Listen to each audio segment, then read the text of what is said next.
Hello my viewers, welcome back to the channel. By the video title, you know what this video is about. 5 receivers the Steelers should sign in free agency. We know they're going to draft one, and they're going to draft either a receiver in the first round. Should be first round really, unless they wait to the second round, but it should be first round. I think receiver and D lineman might be the top 2 ones, and then probably safety, and then you can add pieces here and there. You might get another receiver, you add another linebacker in the middle. We have 12 picks in this draft, so we're going to have a lot of pieces. So we have a lot of 3rd round picks and 4th round picks. You can find some gems. We found Peyton Wilson in the later rounds as well. We found Jack Sawyer in the later rounds as well. So, you know, we'll find some guys and some pieces. Herbig was, I think, was a 3rd round pick, right? So you can find some guys in that 3rd, 4th, 5th round-ish type range. So they'll definitely draft a receiver, well, hopefully in the 1st round. We'll see. But, you know, Mekhi Lemon or Concepcion or whoever's going to be, they definitely draft a receiver in the 1st round. But I think we could still add a guy in free agency. Now, the first 2 guys I'm going to mention on this list are lower tier receivers, like not receiver 2 types, kind of like receiver 3, receiver 4. But I think there'll be definitely some good depth guys to have. And the first guy, number 5, is John Mechie. I like John Mechie from Alabama. You know, he's very quick and shifty. His first year, you know, he had leukemia, so he was out most of the year. He did beat cancer, of course, which is very good.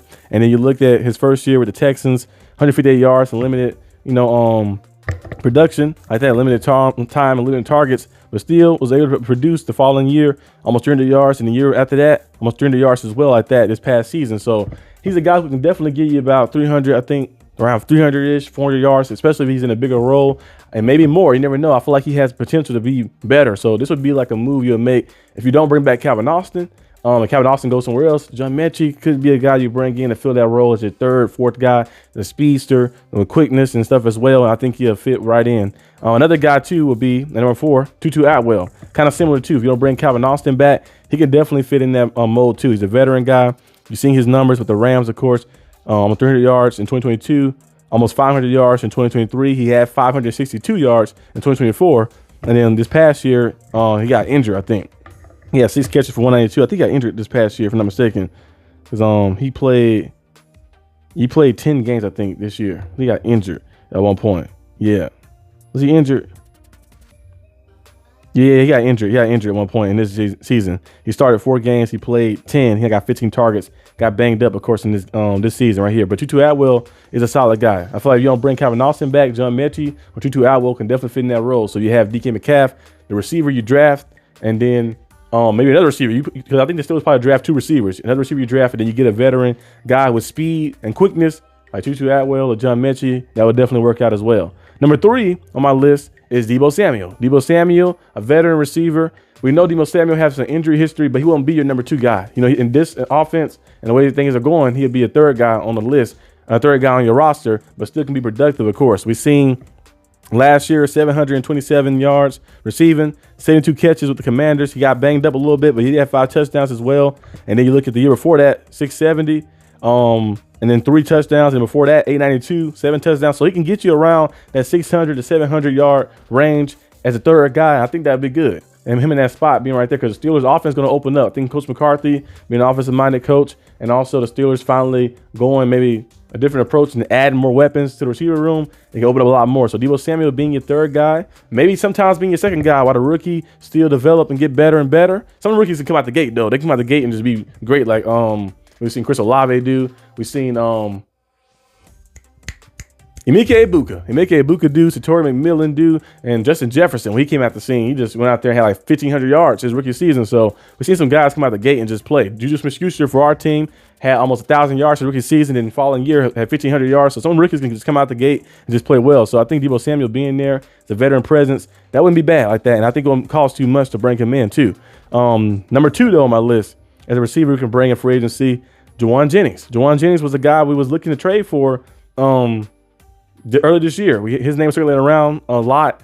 And also I have a runner-up as well, a runner-up person too on the list. I haven't put him on the list yet because I don't know the full situation, but you probably know who I'm talking about already. But Jauan Jennings is on the list because I feel like he has potential to be, a solid guy. He's definitely a receiver 2 type guy. He could be a receiver 2, 3-ish, especially if you draft one as well. Look at his numbers from last season: 643 receiving yards on 55 catches. He did.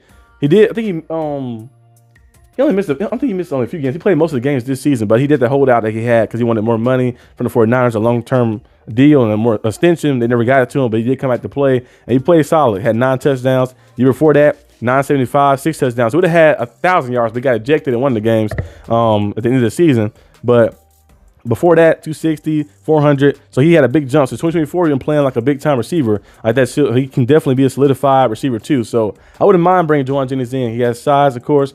He's 28 years old. You put him out there because the Steelers been missing. I've been missing that lately. They've been missing size until like the receiver room. It's cool to have the shifty, small, quick guys like that. Those guys are very necessary because one of our best receivers ever, Taylor Brown, I think he's like 5'10", which in real life 5'10" might not be that short, but in terms of like a receiver, most people want receivers to be like 6'3" and stuff. But if you 5'10", you can definitely go out there and be shifty enough. We've seen guys like Steve Smith, who's like a 5'8" receiver, one of the best receivers I've seen, one of my favorite receivers to watch because he plays so physical. But I think adding a guy who can go up there and be physical, and he blocks well too. He'll run block too as well. Adding him into the list, and adding him to your team would be very good, I think, to help the Steelers out. So Jauan Jennings wouldn't be a bad, I think, signing if the Steelers brought him in on like a 2 or 3 year deal. And then you also draft a receiver in the first round, then maybe wait till like the 6th round to draft another receiver to add to a receiving core. That could definitely work out as well.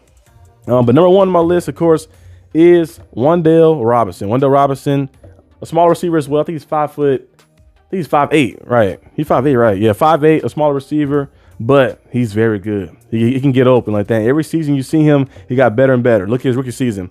He had 200 yards, 500 yards, and then 699 yards. And last year, over 1,092 catches for 4 touchdowns. Now, the Giants probably going to most likely sign him back. He's 24 years old. They'll probably bring him back because I doubt they let him just go off of free agency. So you might have to spend a little money, but he's a young talent. You bring him in.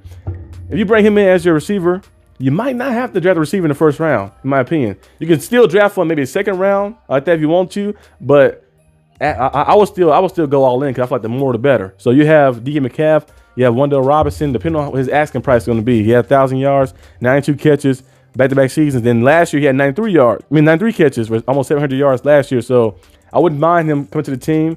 DK Metcalf, Wan'Dale Robinson, Mekhi Lemon, Concepcion, the one from Washington as well. There's a lot of receivers in this draft, so you never know what the Steelers might go with. But you add that'd be a very cool core. That you bring Calvin Austin back as your 4th guy. That's a real good receiver core right there. That's the top tier receiver core. So I wouldn't mind Wan'Dale Robinson, but he's gonna be far fetched to get. I think a little bit, but I put him number 1 because I think he's the best out of the bunch to bring in. I think because he's 24 years old, had his best season being just 24 years old, and he has experience in the league as well. And I think you bring him in, he would definitely pair well with DK Metcalf. So yeah, that'd be nice to see. But I don't know if the Steelers would be willing to pay him that big time money because we have like $46 million in cap. So it's possible if his asking price is like mid-teens, like 15 mil a year or something, you can like get him like on a 3-year deal for 45 mil. You never know like that. You got to see what the asking price is, what the value is for him. I think it could be around that range, but we have to wait and see. But the last person who's a runner-up that didn't make the list is Brandon Ayuk. I don't know about the situation that's going on with Brandon Ayuk. I don't know I know he said the 49ers say he's going to be off the team, but I don't know. I have no idea what's going to happen with Brandon Ayuk. I don't know if he's going to they're going to like void his contract out, I guess, so he'd be a free agent, or will he be like have to sit out, or I don't know. I think they released him, he'd be a free agent, right? If I'm not mistaken. So he had some good years though. His first year, 700 yards, 800 yards, 1,000 yards, 1,300 yards, and 7 touchdowns. And then, on 2024, that's when he got injured. He had 300 yards, got injured. He haven't played in a while because he sat out the whole year. So, yeah, I don't know. Brandon Ayuk, that's an interesting one. We'll see if he's available. If he's available, and you can get him. He's 27 years old. He's very talented. You bring a guy like that in. You bring him in right there. That'd be big time. But we'll see if the Steelers can do that and what happens with his situation because I think he's getting released, right? Because they paid him that $80 million. I guess they can void it out since he breached his contract and then come back when he was injured. So I don't know. We gotta figure out what everything's going on with him. But if he's available, that could be an option. That could definitely be an option. But the other options as well, let me know down below what you think, or who you have any other options that you want to put out there as well. Leave it down below in the comment section. I'll see you guys next time on the channel, which probably will be on, you see this video on Tuesday, so it might be Thursday or something. So be on the lookout for that. Peace out.